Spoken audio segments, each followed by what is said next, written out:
Hi guys, today I would like to share a piece of advice to our brothers and sisters living in non-Christian nations around the world.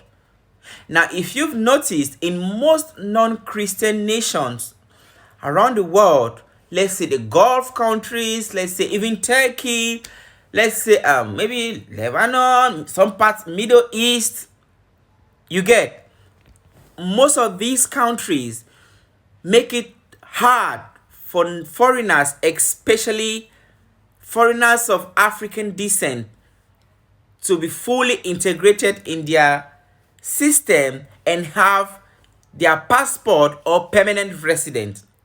Now, if you find yourself in one of these countries, what you have to do is you have to make a solid backup plan to exit. Yes, no matter how rosy it might seem to be, it won't last long. I'm not saying where I am is the best. I'm just saying that when you travel abroad as an African, when you're living abroad, your number one priority is your residence, your stay. In French, you say séjour. It's your visa. That's your number one priority. It doesn't matter who is sick back home. It doesn't matter who is hungry back home. It doesn't matter who is not going to school back home and expecting you to cover their tuition. No. What matters is for you to have your residence somewhere where you can go back home and come. You understand? You can decide and say, no, I want to spend some years back in my country. You go to your country and you be like, I don't like what's happening in this part of the world. Let me go to, let me just go to America. Let me just go to Europe. You understand? That's one of the biggest priority, and that's something you should never underestimate.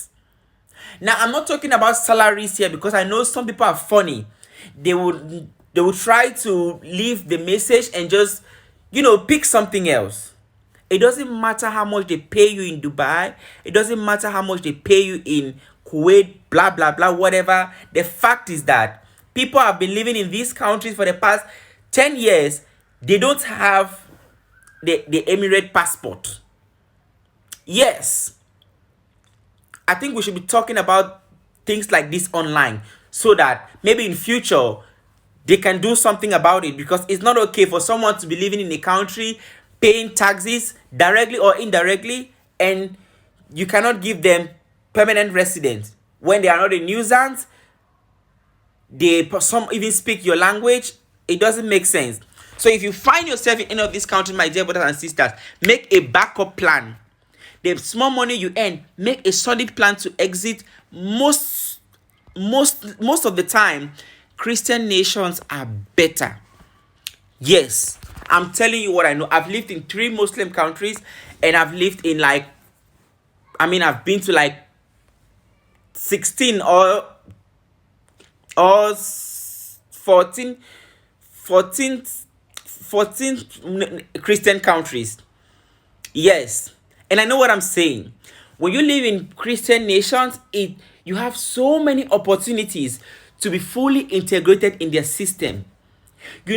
Every foreigner, when you are living in another man's land, your biggest fear is your stay, the fear of being deported, the fear of expired resident, the fear of this, the fear of that. And also, if you find yourself in countries without proper implementation of human rights, my dear, that country is not for you. You can take advantage of the opportunities that you find there. Maybe you have a job, take advantage, do your job, get paid, and get a solid backup plan and leave. Yes, your number one priority, it should be to go somewhere you can fully integrate, somewhere you can own a passport, somewhere you will not be chased or you will not be, you understand? I know every country has their own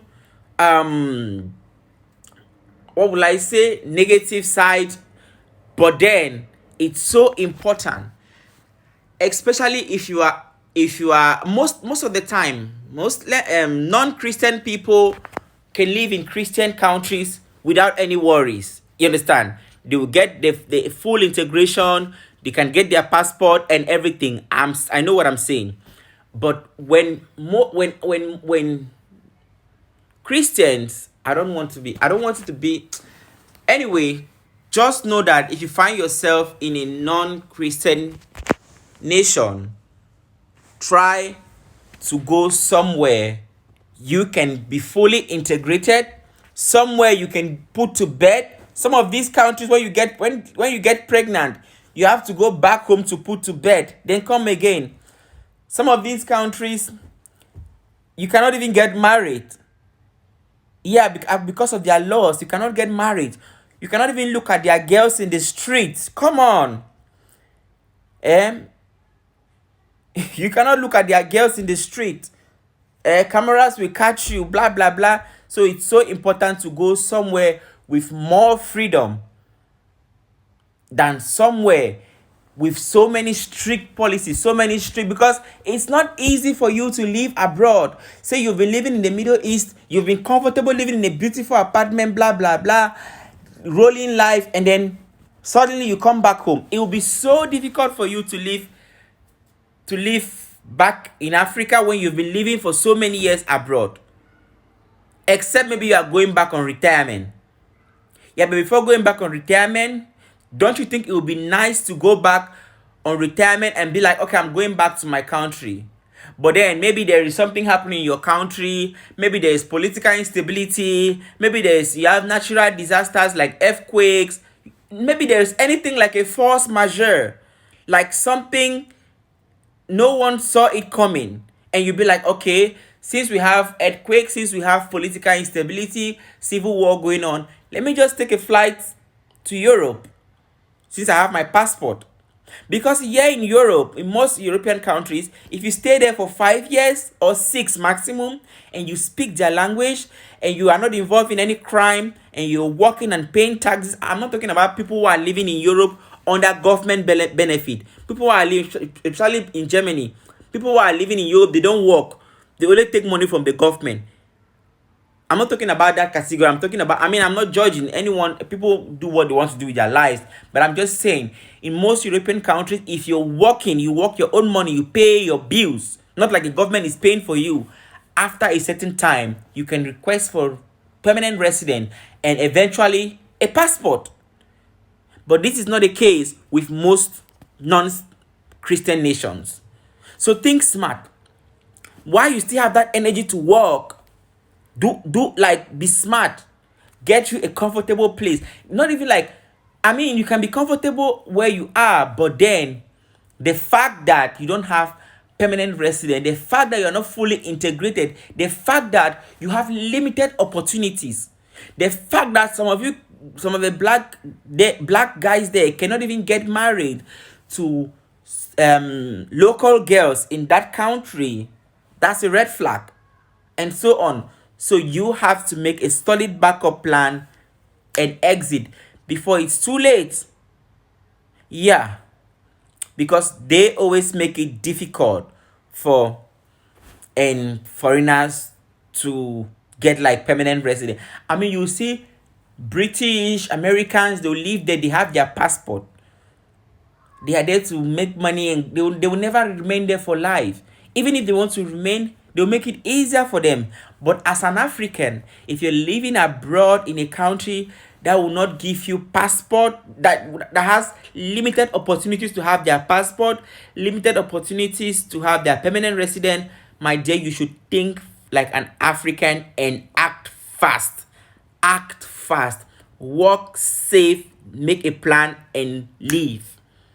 Go somewhere better. I hope you guys can get the message behind what I'm saying. Some people will just start arguing, blah, blah, blah. But the smart ones know what I'm saying is true, because living abroad, the most important thing is getting your residence, your visa, everything intact. Because it will be so sad and so bad for you to be deported after living there for so long, after investing, you understand what I'm saying? Yeah, so a country that will not give you permanent resident is a red flag. Yeah, leave.